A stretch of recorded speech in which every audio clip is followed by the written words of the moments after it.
Operation सिंदूर के दौरान पाकिस्तान ने सिर्फ ट्रेलर देखा है और इस ट्रेलर को दुनिया के सामने भारत के 7 डेलीगेशन ने भी रखा। लेकिन अब कहा जा रहा है कि पूरी पिक्चर क्या है दुनिया को दिखाने के लिए वो भारत के विदेश मंत्री एस जयशंकर यूरोप की यात्रा पर निकल चुके हैं। जिस तरीके से यूरोपीय देश ट्रंप के टैरिफ से परेशान है, उसी का नतीजा हुआ कि 28 मई के दिन भारत और ब्रिटेन के बीच फ्री ट्रेड एग्रीमेंट हो गया था। अब सबसे पहले जयशंकर साहब फ्रांस की यात्रा पर जाएंगे, जो मतलब ऑल वेदर फ्रेंड जिसे कहा जाता है भारत का, उनकी यात्रा पर जाएंगे। वहां जाकर अपने समकक्ष से मुलाकात करेंगे और बाकी यूरोपीय देशों से भी वहां मुलाकात करेंगे। मतलब जिस तरीके से ट्रंप की नीति आजकल चल रही है, उसे देखते हुए अब पूरी संभावना है कि इस दौरे के बाद ट्रंप और अमेरिका अलग थलग पड़ते हुए नजर आएंगे। इसी विषय पर चर्चा करेंगे। चर्चा मेरे साथ मौजूद हैं मेरे सहयोगी अनुपम प्रसून। सर, क्या कुछ पिक्चर दिखाएंगे यूरोप में जाकर? अभी आपने कहा कि अलग थलग अमेरिका पड़ता हुआ नजर आएगा। मैं ये कह रहा हूं और कह सकता हूं, या कोई भी कह सकता है कि अमेरिका इस वक्त अलग थलग पड़ चुका है और ये भारत की डिप्लोमेसी का ही एक बहुत बड़ी सफलता है, बहुत बड़ी कामयाबी है। अब ये कैसे भारत कामयाब हुआ इसमें, इसके 2-4 आपको उदाहरण मैं समझाता हूँ जी। देखिए, अमेरिका का इस वक्त किसी भी मुल्क के साथ अमेरिका खड़े होकर ये नहीं कह सकता कि ये हमारा सबसे भरोसेमंद पार्टनर है सिवाय पाकिस्तान के, क्योंकि पाकिस्तान को अमेरिका की इस वक्त ज़रूरत है और अमेरिका को पाकिस्तान की ज़रूरत है और यही हो रहा है पूरे पाकिस्तान में और पूरे अमेरिका में। इसके अलावा आप देखिए, अमेरिका यूरोपीय यूनियन से अमेरिका की नहीं बन रही, अमेरिका की चीन से नहीं बन रही, रूस से पहले ही खराब थी, जापान से भी नहीं बन रही है अमेरिका की। अमेरिका के खिलाफ यहाँ तक कि जो उसका पड़ोसी है वो भी बहुत नाराज है। जो कनाडा पर डोनाल्ड ट्रंप की पॉलिसी थी डे 1 जब वो सत्ता में आए, उसके बाद जो उनकी पॉलिसी थी, उसके बाद कनाडा ने भी उनको मुंह तोड़ जवाब दिया था। तो इससे आप अंदाजा लगाकर देखिए कि ट्रंप की बन रही किससे है। भारत नरेंद्र मोदी को वो अपना फ्रेंड मानते थे, भारत को अपना दोस्त मानते थे, लेकिन अब भारत से भी उन्होंने खराब कर लिया है। तो एक तो यहाँ पर सीधा है कि अमेरिका अलग थलग पड़ चुका है और भारत का पूरा फोकस था, भारत का पूरा फोकस अभी क्या है, दुनिया में जो डॉलर की मोनोपोली है उसे खत्म करना, मतलब डॉलर की बादशाहत को खत्म करना और रुपए को भी कारोबार में ले आना, शामिल करना कि कोई देश अगर हमसे कारोबार करना चाहता है तो रुपए में कारोबार करे। ये जो पॉलिसी है नरेंद्र मोदी सरकार की, सबसे ज्यादा अमेरिका को जो सेटबैक लगा है वो इससे लगा है। इसके अलावा भारत की मेक इन इंडिया जो पॉलिसी है उससे भी डोनाल्ड ट्रंप बहुत परेशान हो गए हैं और आपने देखा कि उन्होंने अपने यहाँ के एप्पल को ये कहा था कि आप भारत में अपना प्रोडक्शन बंद करो वरना 25% टैरिफ लगा देंगे। इसके बाद भी एप्पल ने अपना प्रोडक्शन बंद नहीं किया।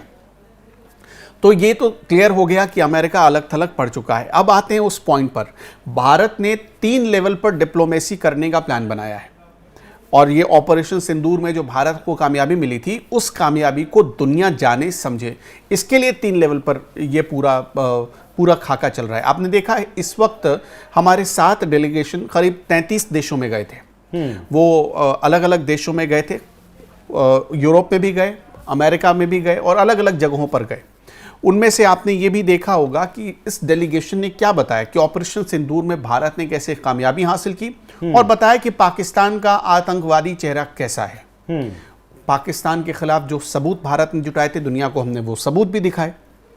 अब इसी तरह जो हमारे विदेश मंत्री हैं वो 8 जून से, यानी जिस दिन हम ये चर्चा कर रहे हैं उस दिन से वो फ्रांस, सबसे पहले वो फ्रांस जा रहे हैं। इसके अलावा उसके बाद वो जाएंगे यूरोपीय यूनियन और फिर बेल्जियम के लिए वो रवाना होंगे। जो कहा जा रहा है अभी कि शुरुआती दौर में वो फ्रांस क्यों जा रहे हैं, फ्रांस इसलिए जा रहे हैं क्योंकि फ्रांस भारत का एक रणनीतिक साझेदार बन चुका है।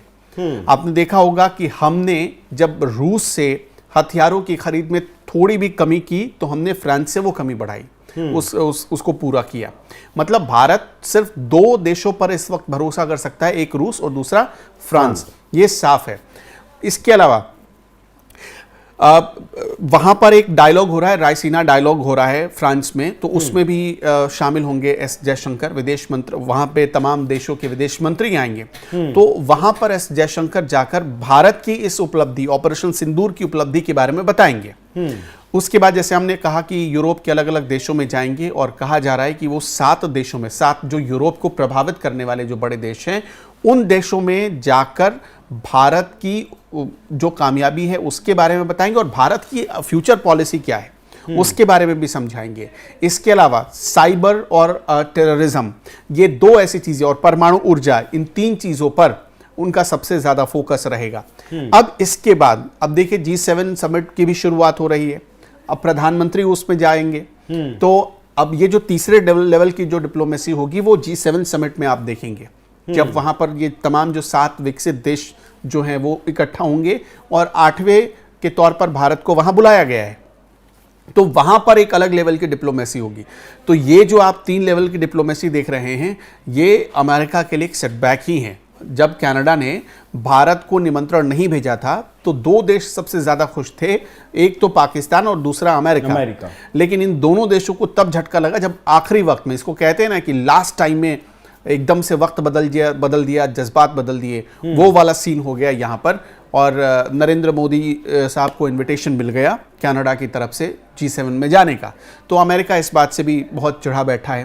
तो अच्छा, दूसरी एक बात यह है कि भारत की जो चाणक्य नीति रही है, उस चाणक्य नीति ने हमेशा, देखिए नरेंद्र मोदी कहीं विदेश गए तो उन्होंने एक नारा दिया, भारत युद्ध नहीं बुद्ध का देश है। और इसके साथ साथ उन्होंने इसके पीछे कहा कि हम वसुदेव कुटुंबकम पर भरोसा करते हैं। बिल्कुल, ये भारत की वो पॉलिसी है जिसे दुनिया तो समझ नहीं पाई, खासतौर पर अमेरिका नहीं समझ पाया। भारत कहना यही चाहता था कि हम पूरी दुनिया को अपना घर मानते हैं और भारत युद्ध नहीं चाहता है, मतलब कभी भी किसी को ना तो उकसाता है ना ही उकसावे वाली कार्रवाई करता है।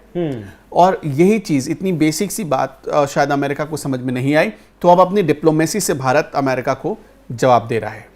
आज एक बयान आया सर अमेरिका की तरफ से कि भारत जो रशिया और फ्रांस से हथियार खरीद रहा है, अमेरिका की नाराजगी का एक तो बड़ा कारण वो है, और दूसरा ब्रिक्स का है। ब्रिक्स में जिस तरीके से डी-डॉलराइजेशन पर बात हुई, मतलब अमेरिका नहीं चाहता कि जो डॉलर का प्रभुत्व है वो दुनिया में कम हो। ये खुलकर अब सामने आ गया है आज कि ये 2 वजह हैं जिससे कि अमेरिका का मोह भंग हुआ है भारत से। इसे कैसे देखते हैं?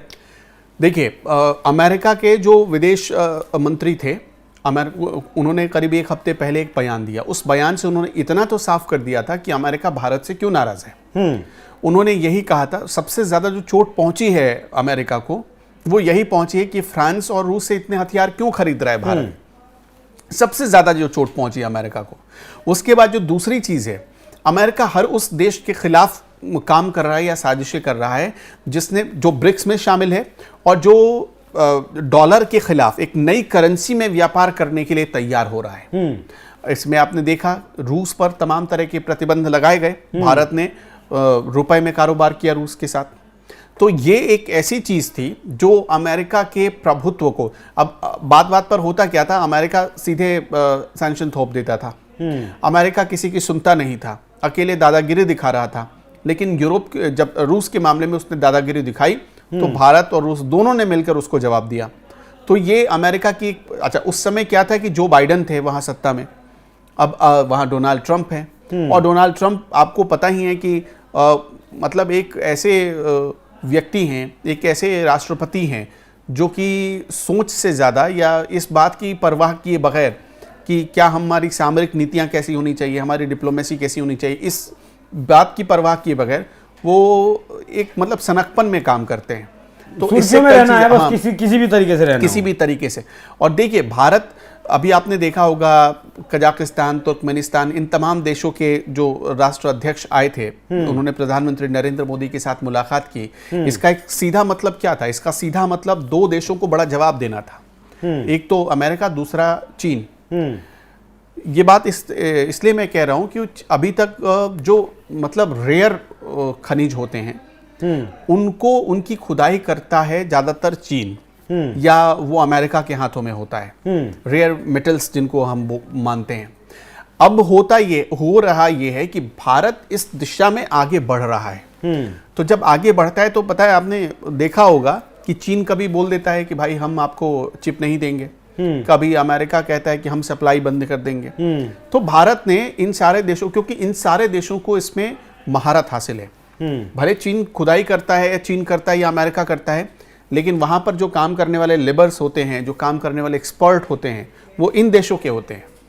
तो इसलिए भारत ने सोचा कि क्यों ना अब अमेरिका और चीन को एक मीडिएटर बनाने से अच्छा है कि हम एक ऐसा रास्ता बनाएं जिसमें सीधे सीधे हम ही खुद उन देशों से बात कर लें। तो एक ये भी बड़ा मतलब अच्छा सर, एक बात मतलब थोड़ा खटकती है कि ट्रंप चाइना के साथ कुछ भी कर लें, यूरोपीय देशों के साथ कुछ भी कर लें, उतना हेडलाइंस ट्रंप नहीं पा पाते हैं। लेकिन जब भी भारत के साथ कुछ टकराते हैं या भारत के खिलाफ कोई फैसला करते हैं तब लाइमलाइट कुछ ज्यादा मिलती है, चीजें कुछ ज्यादा मुझे लगता है बिगड़ती हुई दिखती हैं। तो क्या ट्रंप इस बात को नहीं समझ पाए हैं अब तक कि भारत से पंगा नहीं लेना चाहिए? देखिए, वो समझ गए हैं। हमने एक पुराने वीडियो में इस बात पर चर्चा की थी कि ट्रंप भारत को ये कहना चाहते हैं कि आप अमेरिका पर काम करना बंद करिए। देखिए, होता ये था कि अमेरिका की हर चीज की ना काट भारत ने ढूंढ ली। बात बात पर आपने देखा कि न्यूक्लियर के मामले में इन्होंने भारत पर प्रतिबंध लगाया। बिल्कुल, भारत ने उस वक्त कहा कि ठीक है चलो लगा दो प्रतिबंध। भारत अपनी आत्मनिर्भरता भारत ने दिखाई और खड़ा भी हुआ और बाद में अमेरिका को हटाना पड़ा। अब इसके बाद देखिए, भारत इस वक्त एक बहुत बड़ी पॉलिसी पर काम कर रहा है। जिन चीजों पर भारत को लगता है कि अमेरिका जैसे देश आंख दिखा सकते हैं या प्रतिबंध वाले ट्रम्प कार्ड खेल सकते हैं, वहां पर Bharat make in India policy पर काम करता है। आपने देखा होगा कि 6th generation fighter plane, 5th generation fighter plane या फिर ब्रह्मोस या आकाश बनाने की जो बात होती है, जो मतलब लॉन्ग रेंज की मिसाइल बनाने की बात हो रही है, भारत क्या करता है, उन्हें मेक इन इंडिया पॉलिसी के तहत काम करता है। किसी दूसरे देश के साथ कोलैबोरेशन में भारत में प्रोडक्शन होता है। तो इससे क्या होता है कि उस देश को भी फायदा होता है और भारत को भी फायदा होता है। तो अमेरिका की जो बार बार मतलब सैंक्शन वाली पॉलिसी है, दादागिरी वाली पॉलिसी है, इस पॉलिसी के चक्कर में फंस नहीं पाता भारत। और अमेरिका तो एक मौके की तलाश में है। अमेरिका तो वहां भी चाह रहा था कि पाकिस्तान और भारत उलझ जाएं, लेकिन ऐसा हुआ नहीं। मोदी ने वहां भी अमेरिका की दाल नहीं गलने दी। तो इस वजह से थोड़ी ये चिढ़न जो है वो बार बार दिख जाती है, वो सतह पर आ जाती है। बिल्कुल, ये ट्रंप को और अमेरिका को समझना होगा कि अब ये भारत पुराने वाला भारत नहीं है जो जाकर अमेरिका के सामने बात किया करता था। अब ये भारत वो भारत है जो एक झटके में ट्रंप हो या फिर पूरा अमेरिका हो, उसकी दादागिरी को काउंटर करने की क्षमता फिलहाल रखता है। और यही कारण है कि आज दुनिया भारत के साथ आना चाहती है, ना कि अमेरिका के साथ जाना चाहती है। इसका सबसे बड़ा उदाहरण है कि ब्रिटेन ने जब ऑपरेशन सिंदूर से पहले और पहलगाम का जो अटैक हुआ उसके बीच में फ्री ट्रेड एग्रीमेंट किया, किसके साथ? भारत के साथ। क्योंकि खतरा अमेरिका से जब हुआ यूरोप के देशों को, तो वो किसकी शरण में आए? भारत की शरण में आए। और शायद मतलब जो कहा जा रहा है कि 2047 तक जब हम अमृतकाल में होंगे तब भारत $30 ट्रिलियन से ज्यादा की अर्थव्यवस्था होगा। और जिस गति से, जिस रफ्तार से भारत की अर्थव्यवस्था दौड़ रही है, वो दिन ज्यादा दूर नहीं लगता। सर, बहुत बहुत शुक्रिया आपका चर्चा को विस्तार देने के लिए। बाकी दर्शकों, आप इस विषय पर क्या सोचते हैं कमेंट कर जरूर बताइएगा। नमस्कार।